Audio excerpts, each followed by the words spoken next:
Hello everyone, welcome to Koyel's kitchen story. আজকে একটা বার্থডের জন্য ভীষণ সিম্পল একটা মেনু তোমাদের সাথে শেয়ার করতে আসলাম।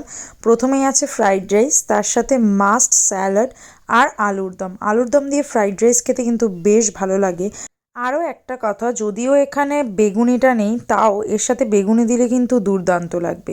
আর এরপরেই কিন্তু চলে এসেছে চিকেন কষা। চিকেন কষাটা কিন্তু খেতে দুর্দান্ত হয়েছিল, এবং চিকেন কষাটা বানালে এরকম একটু ঘন গ্রেভি টাইপের রাখলে কিন্তু ফ্রাইড রাইসের সাথে বেশ ভালো লাগবে। এছাড়া কেউ যদি পছন্দ করে চিলি চিকেন, তাহলে চিলি চিকেনও কিন্তু ফ্রাইড রাইসের সাথে বেশ ভালো লাগে, তবে এটা কিন্তু ডিপেন্ড করছে কে কোনটা পছন্দ করে তার উপরে। আর একদম শেষ পাতে চাটনি তো থাকতেই হবে, তার সাথে একদম পাঁপড় ভাজা ক্রিস্পি ক্রিস্পি, এবং তারপরে আছে দু রকমের মিষ্টি। সবার প্রথমে আছে সুন্দর রসগোল্লা, আর তারপর আছে লেডিকেনি বা যাকে আমরা বলি গোলাপজাম। টাটা।